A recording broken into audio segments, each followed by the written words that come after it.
안녕하십니까. 3월 2일 화요일 말씀 묵상 함께 시작하겠습니다. 날씨가 좀 따뜻해지나 했더니 조금 또 쌀쌀해지는 것 같습니다. 우리 말씀으로 하루를 시작하시는 성도들 건강 조심하시고요. 주님께서 주시는 은혜 가운데서 늘 강건하시기를 기도하겠습니다. 주님께서 어떤 어려움이라도 이기게 하시는 주님, 먼저 우리를 영육간에 강건하게 지켜주시고 있습니다.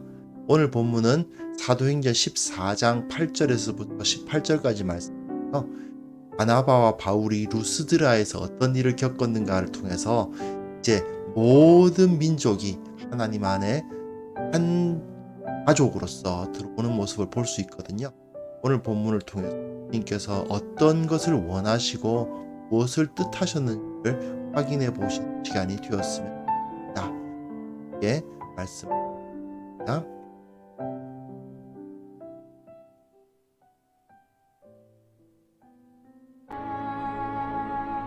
루스드라에 발을 쓰지 못하는 한 사람이 앉아 있는데 나면서 걷지 못하게 되어 걸어본 적이 없는 자라. 바울이 말하는 것을 듣거늘 바울이 주목하여 구원받을 만한 믿음이 그에게 있는 것을 보고 큰 소리로 내 발로 바로 일어서라. 그 사람이 일어나 걷는지라. 무리가 바울이 한 일을 보고 루가오니아 방언으로 소리질러 이르되 신들이 사람의 형상으로 우리 가운데 내려오셨다. 바나바는 제우스라 하고 바울은 그 중에 말하는 자이므로 헤르메스라 하더라. 치유의 제우스 신당의 제사장이 소와 화환들을 가지고 대문 앞에 와서 무리와 함께 제사하고자 하니 두 사도 바나바와 바울이 듣고 옷을 찢고 무리 가운데 뛰어들어가서 소리질러 여러분이여, 어찌하여 이러한 일을 하느냐? 우리도 여러분과 같은 성경을 가진 사람이라. 여러분에게 복음을 전하는 것은 이런 헛된 일을 버리고 천지와 바다와 그 가운데 만물을 지으시고 살아계신 하나님께로 돌아오게 함이라.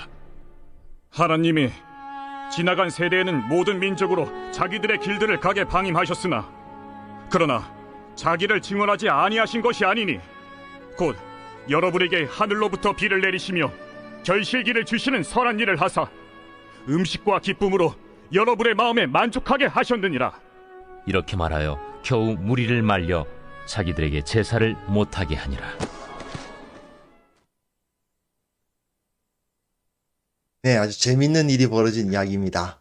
루스드라에서 있었던 일이죠. 자, 우리 먼저 첫째 여행, 1차 전도 여행의 의미에 대해서 우리 한번 꼭 기억하셨으면 좋겠습니다.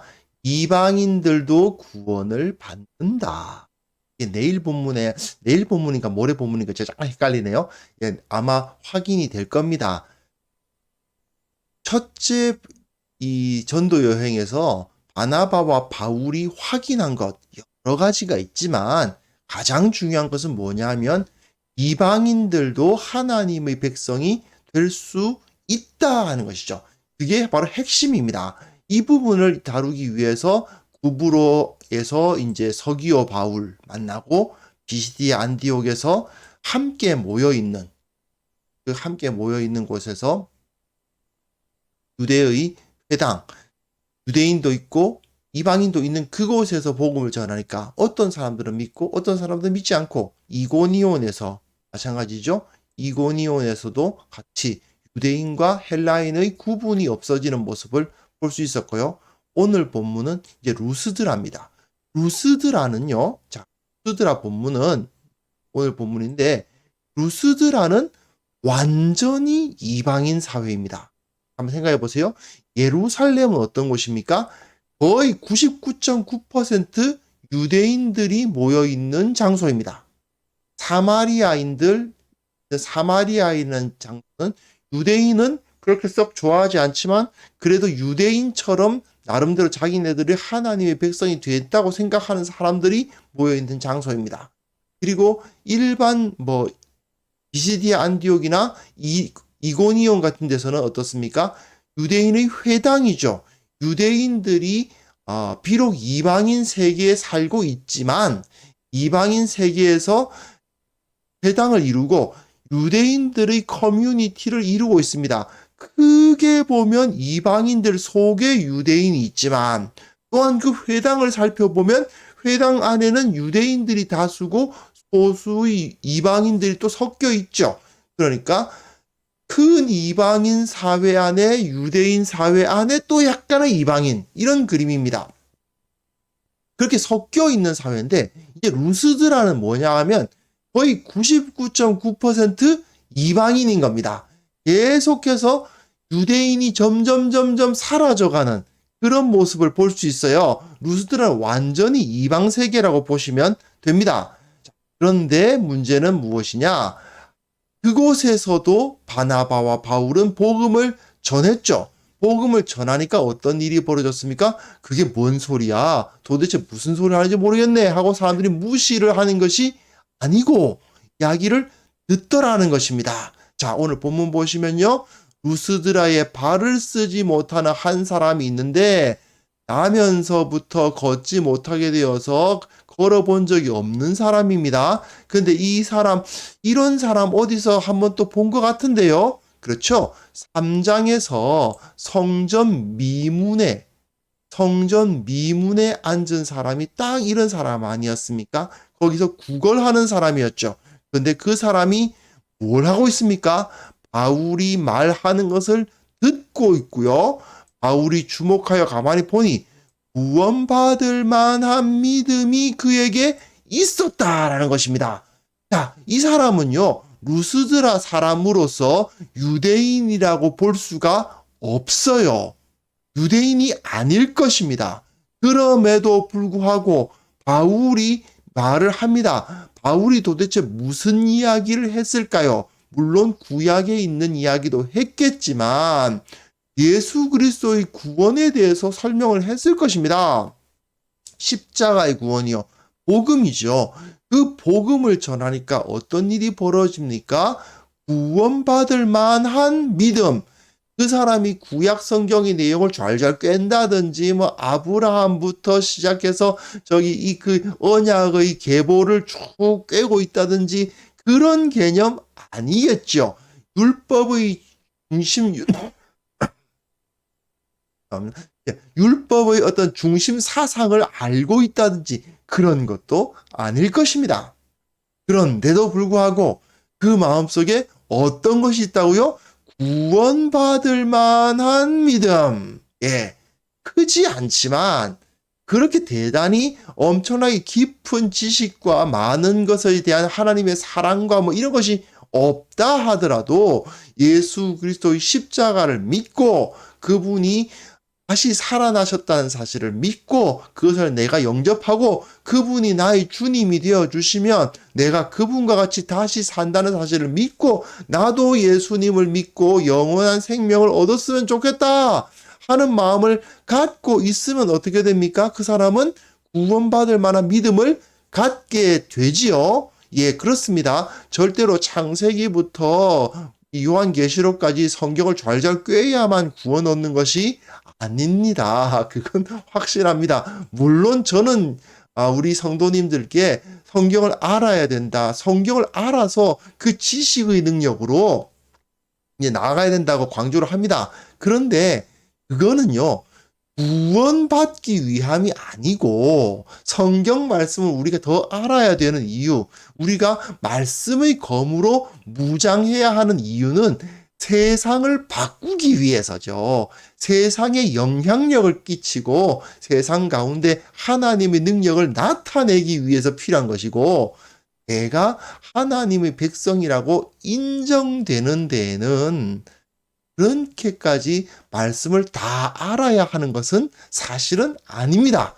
말씀 잘 몰라도 예수님을 알고 예수님을 믿고 예수님께 이제 마음 전심으로 진정한 전심으로 나의 주님이 되어 주십시오라고 마음을 열고 그 예수님을 영접하고 그러면 성령께서 오셔서 구원을 받게 됩니다. 그랬을 때에 어제 그 사람이 구원받는 데에는 그만한 믿음이면 예, 충분하죠.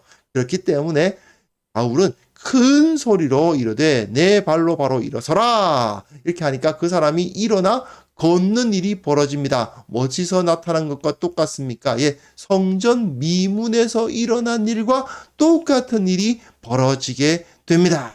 자, 여기서 누가는 상당히 의도적으로 이 사건과 루스드라에서 있었던 이 사건과 성전 미문에서 있었던 사건을 대비해주고 있다고 볼 수 있습니다. 왜냐하면 그 다음 본문에 보시면요. 자, 잠깐만요. 그리고 이 루스드라가 어디 있는지만 확인해 볼게요. 루스드라는 이 이고니온에서 조금 내려와서 오는 곳인데 촌동네입니다. 완전히 촌은 아니겠지만 물론 사람들이 모여 사는 곳이긴 하지만 이고니온은 어제 본문 묵상할 때도 말씀드렸지만 7개의 길이 몰려 있는 하나의 그 교통의 요지임에 비해서 루스드라는 아주 작은 동네예요. 지금은 여기에 그 사람이 하는 그 도시가 형성되어 있지 않습니다. 없어졌어요. 루스드라는요. 지금 뭐 발굴하고 있고 그러거든요. 하지만 이고니온은 지금도 사람들이 상당히 사는 코니아라는 그 동리가 되어서 지금도 이제 사람들이 살고 있단 말입니다. 이 이고니온 중심에 그 주변에 딸려 있는 작은 어떤 작은 그런 도시, 그런 도시였던 거예요. 거기에 딸려 있는 작은 촌과 같은 것이었어요. 그런 곳에 사람들이 모여 있는데 이렇게 바울이 이 사람을 일으키는 것을 보고 사람들이 루가오니아 방언으로 소리를 질러 이르되 신들이 사람의 형상으로 우리 가운데 내려오셨다. 예. 이고니온에서도 나름대로 이적을 일으켰지만 뭐 이 정도 이적은 아니었을지 몰라도 나름대로 표적을 보였습니다. 근데 그 사람들이 놀라워하고 사람들이 관심을 갖는 것은 하지만 막 신들이 내려왔다 뭐 이런 모습은 잘 안 나타나잖아요. 예, 굉장히 종교적이고 뭐 좋게 말하면 순박하고 좀 나쁘게 말하면 어리석고 그런 거죠. 사람들이 지금 문명화된 문명화의 영향력을 별로 받고 있지를 않습니다. 그런데 바나바는 제우스라, 바울은 그 중에 말하는 자이므로 헤르메스라 하더라. 이 그리스 신화 좀 아세요? 모든 그리스 신 중에 제일 높은 신이 뭡니까? 제우스입니다. 제일 높은 신이라기보다는 제일 힘센 신이죠. 가장 강한 신이 제우스입니다. 그리고 헤르메스는 뭐냐 하면 전령의 신이에요. 어디 가서 이렇게 왔다 갔다 하면서 말을 전하는 사람이에요.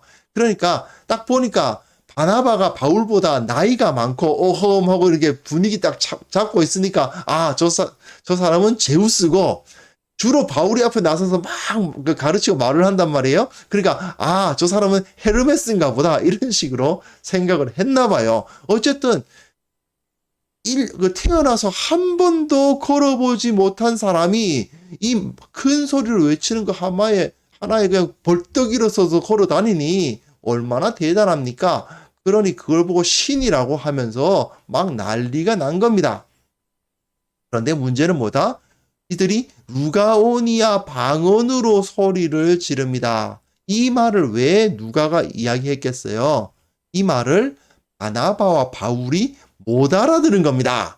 지금 사람들이 와 놀라가지고 막 소리를 지르고 난리가 났는데 우리가 이렇게 일으킨 걸 보고 놀랐나 보다. 그 정도까지는 알았겠죠. 근데 자기들을 지금 제우스라고 헤르메스라고 지금 칭하고 있다는 것은 모르는 겁니다. 그래서 그냥 집에 간 거예요. 이제 바나바와 바울은 집에 가서 이제 좀 자기 거처하는 곳에 간 건데 그런데 사람들이 몰려와서 시외에 바깥에 있는 제우스 신당의 제사장이 소와 화환들을 가지고 와가지고 대문 앞에 그 문 앞에 와서 어디 문이겠어요. 예. 지금 바나바와 바울이 기거하고 있는 집에 뭐 여관일 수도 있고요. 뭐 어디에 어떤 집에 살고 있었는지 모르겠지만 어쨌든 지금 묵고 있는 집에 와가지고 그 앞에서 제사를 드리겠다고 지금 그러고 있는 거예요.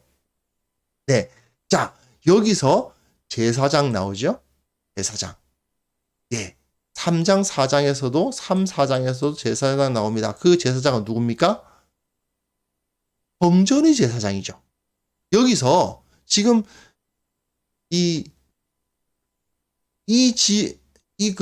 루스드라 지역에 있는 제우스 신당하고 예루살렘에 있는 여호와의 성전이 지금 비교가 되는 듯한 느낌을 받고 있습니다. 물론 생각해 보면요. 만약에 하나님을 안다는 것을 기준으로 각 도시를 배열해 본다면 최극단에는 예루살렘이 있고 이쪽 반대쪽 극단에는 루스드라가 있을 겁니다. 그렇지 않습니까? 루스드라는 예루살렘하고는 완전히 반대되는 도시예요. 그런데 그곳에서도 비슷한 일이 벌어지고 있다는 것입니다. 물론 이쪽에서는 어떻습니까? 이 사도들을 핍박해요. 이 사도들을 핍박하고 치고 이쪽에서는 어떻습니까? 이 사도들을 예배해요. 서로 간에 반대의 모습을 보이고 있지만 그런데 결국 그 틀은 똑같다는 것입니다. 지금 누가는 이것을 말하고 있는 거예요. 그 다음 본문 보시면요. 바나바와 바울이 듣고 옷을 찢고 무리 가운데 뛰어 들어가서 소리를 질러서 무리들이 들어가서 그들을 가르치기 시작하는 겁니다. 어찌하여 이러한 일을 하느냐? 우리도 사람이다 이야기하고요. 그리고 여러분에게 복음을 전하는 것은 이런 헛된 일을 버리고 천지와 바다와 그 가운데 만물을 지으시고 살아계신 하나님께로 돌아오게 함이라. 네, 무엇입니까? 우리가 복음을 전하는 이유가 뭐다? 하나님께로 여러분이 돌아오게 하기 위해서 전하고 있는데 여러분은 지금 엉뚱하게도 지금까지 믿어오고 있던 그 신앙, 제우스를 믿어왔잖아요. 그것을 버리지 못하고 자, 예루살렘 성전은 어땠습니까? 예루살렘 성전도 마찬가지거든요. 예루살렘에서 예수 그리스도의 복음을 전할 때 이 성전을 중심으로 있었던 종교 기득권자들은 새로운 시대가 열렸다는 그들의 메시지를 듣고 믿지 못했죠. 죽었다가 사람이 살아났다는데 그렇지 않습니까? 자기들이 죽인 그 예수가 다시 살아나서 부활했다는 부활의 증인들이 그렇게 나타나고 있는데 정말 평생 동안 걸어보지 못하던 사람이 일어나서 걷고 뛰며 하나님을 찬양하는 역사가 일어남에도 불구하고 그들은 받아들이지 않았죠. 하나님께서 그 역사를 일으키셨다는 사실을 그들은 받아들이지 않았습니다. 마찬가지로 루스드라에 있는 제우스 신당의 제사장도 마찬가지인 거죠. 지금 복음이 선포되고 걷지 못하던 사람들이 일어나는 이유는 참 하나님을 믿으라고 이렇게 복음을 전했는데 이 사람들은 자기네들이 기존에 믿고 있던 것을 그대로 떠나려고 하지 않고 그 앞에서 제사를 드리려고 하고 있다는 것입니다. 상당히 좀 우스꽝스럽지만 이 우스꽝스러운 모습을 대조하면서 예루살렘의 성전의 제사장들 그리고 서기관들이 얼마나 우스꽝스러운 사람들인가를 대조적으로 보여주고 있는 것이라고 할 수도 있습니다. 여하튼 이쪽이나 새로운 시대가 열렸다는 것을 받아들이지 않아요. 자, 하나님이 지나간 세대에는 모든 민족으로 자기들의 길을 가게 방임하셨다. 그렇죠? 지나간 세대입니다. 지나간 세대. 예수님이 오시기 전까지의 그 지나간 세대는 나름대로 성전에서 제물을 드리고 서로 소와 양으로 제물을 드리면서 이렇게 예배했을지 몰라도 이제는 아니지 않습니까? 이제는 새로운 세대가 열렸다는 겁니다. 예수 그리스도의 세대가 열렸다 이겁니다. 그렇기 때문에 더 이상 이 세상의 모든 민족이 자기들의 길을 가도록 방임하시지 않고 그들을 구원하기로 마음을 먹었다는 거죠.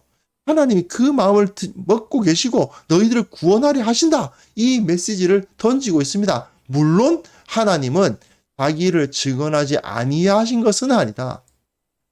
여러분이 지금까지 하늘로부터 내리는 비를 받았고 또 결실기 그러니까 그 곡물들이 다 익는 것을 보지 않았느냐. 그 은혜를 사실은 하나님께서 주셨다. 그 은혜를 너희가 다 받아 누리고 있었지만 이제는 예수 그리스도의 복음으로 말미암아 예수님을 믿으면 어떻게 된다고요? 그 하나님을 믿게 된다고. 유일하신 하나님을 알게 된다라는 메시지를 주고 있습니다. 재미있는 것은요. 그 앞본문에서나 뒷본문에서나 예수님에 대한 이야기가 없습니다. 예수님을 여기서 소개하고 있지 않아요. 아니, 왜 예수님을 소개하고 있지 않을까요? 네. 예수 그리스도의 복음으로 말미암아 하나님을 알게 된다라는 것을 여기서 가르치고 있는 거죠. 다시 한번요. 이들은 지금 예수 그리스도의 복음을 틀림없이 이전에 전했을 것입니다. 근데 예수 그리스도의 복음을 누구에게 전해요? 전혀 유대교, 율법, 할례 전혀 아는 바 없는 하나님에 대해서 알지 못하던 제우스 섬기고 헤르메스 섬기던 사람들에게 복음을 전했습니다. 그 복음을 전하니까 어떤 일이 벌어져요? 어떤 사람이 구원을 얻을 만한 믿음을 가진 사람이 생겨났습니다. 그 사람은 태어나면서부터 한 번도 걸어본 적이 없는 사람이죠. 근데 그 사람이 일어나는 역사가 일어납니다. 구원을 확증하는 증거 아니겠습니까? 그런 증거가 일어나니까 그곳에 복음이 전파됩니다. 그 복음이 전파되면 어떤 일이 벌어져요? 네. 천지를 그 가운데 천지와 바다와 그 가운데 만물을 지으시고 살아계신 하나님을 알게 되는 역사가 일어난다는 것입니다. 예수님을 전하면 그 예수님을 알고 하나님을 알게 됨으로부터 하나님에 대한 지식을 얻게 되고 하나님을 온전히 섬기게 된다. 그 말이죠. 유대인들은 아브라함과 이삭과 야곱과 이렇게 구약 성경을 예전에 역사의 처음부터 천천히 훑어 내려와서 결국 예수님을 소개받았다면 이방인들은 거꾸로 예수님부터 먼저 소개를 받고 그 예수님이 어떤 분이신가를 역사를 거슬러 올라가면서 하나님을 알게 된다 하는 것입니다. 그러므로 구약 성경을 다 배워야만 예수님을 알 수 있는 것이 아니고 예수님을 알면 구원받을 만한 믿음을 가질 수 있음과 동시에 또한 예수님을 알면 하나님이 어떤 분이신가, 이스라엘의 하나님이 어떤 분이신가를 알 수 있게 된다. 그 말이죠. 그러므로 복음은 유대인들만 구원받는 것이 아니고 유대인들처럼 구약 성경을 좔좔 꿰야만 구원받을 수 있는 것이 아니고 예수님을 알게 되면 모든 사람들이 다 구원을 받고 먼저 하나님을 안 다음에 여호와 하나님을 안 다음에 예수님을 믿은 유대인들이나 예수님 먼저 알고 그 다음에 예수님을 보내신 여호와 하나님을 알게 되는 이방인들이나 동일하게 하나님의 백성이 되고 동일하게 하나님을 알 수 있게 된다라는 것을 여기서 결론적으로 보여주고 있는 것입니다. 결국 예루살렘과 같은 완전히 유대인들이 99% 있는 곳이나 루스드라와 같이 완전히 99.9% 이방인들이 모여 있는 곳이나 여호와 하나님의 성전이 있었던 곳이나 제우스 신전이 있었던 곳이나 동일하게 예수 그리스도의 복음이 전파되면 이들이 모두 다 한 하나님의 백성이 되는 역사가 일어난다. 이것이 누가가 가르치고 있는 것이죠. 그러니까 예수님의 복음은 더 이상 유대인들 공동체 내에 갇혀 있는 것이 아니지요. 성전에 갇혀 계시는 것도 아니고 구약 성경 잘 알고 있는 사람들끼리 그 사이에 갇혀 있는 것도 아니고 유대인들 공동체 내에 갇혀 있는 것도 아닙니다. 모든 민족, 모든 환경, 모든 나라에서 하나님의 역사하심이 복음을 통해서 예수 그리스도의 복음을 통해서 나타날 수 있는 것입니다. 예수님 전혀 모르는 그곳에서도 이미 하나님의 권능은 나타나고 있어요. 이 세상의 불땅에서도 굳이 불땅에 가서 소위 말하는 땅 밟기 기도하지 않아도 그곳은 이미 하나님의 하나님께서 다스리시는 땅인 거예요. 그곳에서 하나님의 능력이 나타나고 있고 하나님의 통치 아래 있다는 것을 우리는 믿어야 합니다. 문제는 뭐냐 하면 우리들이 예수님을 믿는 사람들이 이 복음이 우리 삶 전반에 걸쳐져 있다는 사실을 믿지 않는 경우가 생긴다는 거예요. 가장 큰 문제가 예배당 안에 들어가면 예수 믿는 사람처럼 말하고 예수 믿는 사람처럼 행동하고 예수 믿는 사람처럼 가치관을 나타내는데 또 예수 믿는 사람들끼리 앉았을 때에는 역시 뭐 복음을 이야기하고 예수님을 이야기하고 하는데 정작 세상에서는 그러니까 내 직장에서 또는 학생일 경우 학교에서 또는 친척들 모인 데서는 자기가 하나님의 백성으로서 살지 않아요. 그게 문제인 것입니다. 이것이 가장 심각한 문제죠. 그러면서 어떻게 합니까? 세상에서는 세상의 지식과 세상의 상식을 따라요. 그리고 교회에서는 교회의 지식과 교회의 상식을 따라요. 이게 묘한 것입니다. 실제로는 그것이 올바른 것이 아니거든요. 우리가 매일 만나고 있는 이 불신자들 역시 하나님의 은혜를 입고 살아가는 사람들이고 그들도 역시 그들이 인식하든 인식하지 못하든 하나님의 통치를 받고 있다는 것을 우리는 바라봐야 됩니다. 그렇기 때문에 우리는 다만 바른 지식을 가진 사람으로서 나아가고 있을 뿐이에요. 바른 방향으로 저들을 이끌어야 할 사람이라는 사실을 우리는 인식해야 됩니다.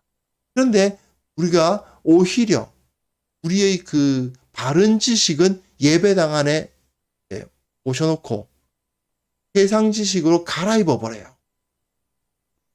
하나님의 지식으로 세상 가운데 가지고 나갈 생각은 하지 않고 하나님의 마음으로 이 세상 가운데 나아가려고 하지 않고 세상에서는 약육강식, 무한 경쟁 이걸 막 하다가 그러다가 이제 예배당 올 때는 그 옷을 이제 약육강식과 무한 경쟁의 마음을 이제 집에다가 이제 모셔놓고는 다시 이제 거룩한 하나님의 백성의 마음과 거룩한 하나님의 백성 옷을 입고 교회당 왔다가 다시 또 나올 때 옷을 또 교회당에 벗어놓고 그 다음에 다시 세상 옷 입고 나가는 경우가 얼마나 많습니까?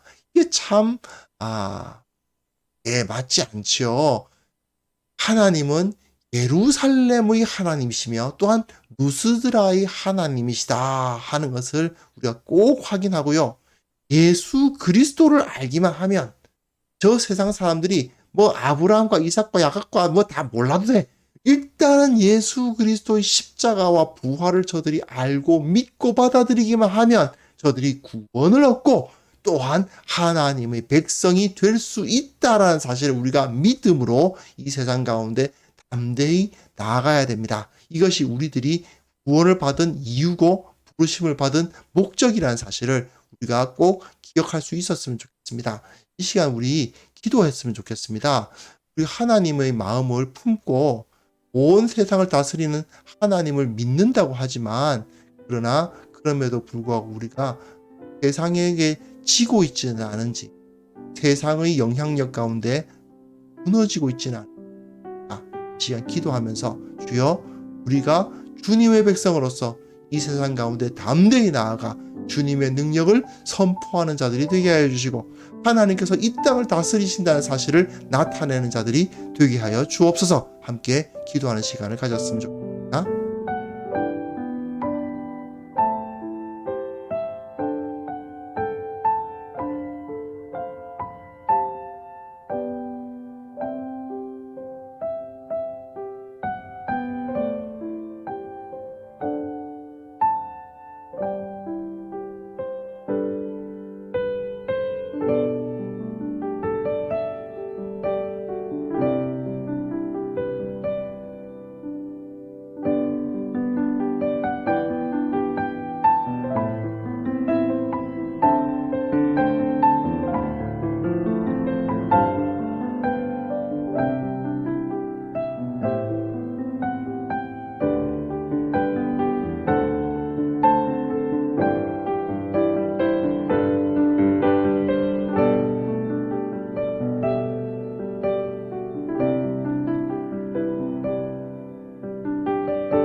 하나님 아버지 감사합니다. 내가 이 세상 가운데서 부름을 받았다는 사실을 알게 하여 주시고 나의 모든 영역을 주님께서 통치하고 계시다는 사실을 깨닫게 하심을 감사합니다. 하나님 아버지, 나의 모든 영역이 주님의 통치 아래에 있고 내가 만나는 모든 사람들이 다 하나님을 필요로 하고 있는데 그럼에도 불구하고 내가 하나님의 뜻을, 하나님의 통치를, 하나님의 영광을 온전히 선포하지 못하고 살아오진 않았는지 반성하며 회개합니다. 주님께서 나를 사용하여 주셔서 우리의 인생을 사용하여 주셔서 우리의 모든 삶의 모든 시간을 사용하여 주셔서 이 땅에 하나님의 통치권을 나타내어 주시옵소서.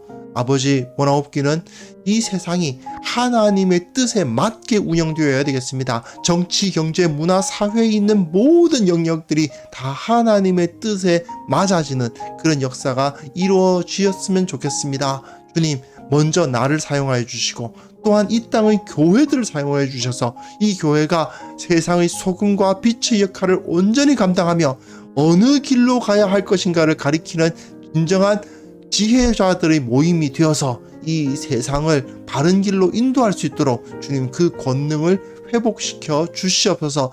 제우스 신당이 있었던 이방인들로 가득 차 있었던 그 루스드라에 바나바와 바울이 들어가서 예수 그리스도의 복음을 온전히 선포했던 것처럼 우리도 이 세상 가운데 예수 그리스도의 복음의 권능으로 나아가 세상을 구원하는 역사를 나타내게 하여 주시옵소서.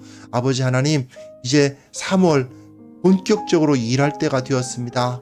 봄을 바라보고 있고 새로운 계기가 마련되고 있습니다. 아버지께서 우리들에게 새 힘을 허락하여 주셔서 2021년 참으로 이제 새로운 마음으로 다시 한번 우리의 마음에 띠를 띠고 세상 가운데 나아가서 예수 그리스도의 복음에 합당한 자로서 살아가게 하여 주시옵소서. 우리가 일하는 직장에서나 또는 가정에서나 모든 만남들 가운데서 또는 운영하고 있는 사업체들 가운데서 하나님의 능력이 나타나게 하여 주시고 이것을 통해서 주님께 영광을 돌릴 수 있도록 도와주시고 또한 주님께서 주시는 형통함과 평안함을 누리다가 주님께 나아갈 그날을 바라보는 우리 모두가 되게 하여 주시옵소서. 오늘 하루 주님께서 우리의 인생을 통해서 역사하여 주실 것을 믿사오며 예수 그리스도의 이름으로 기도합니다. 아멘.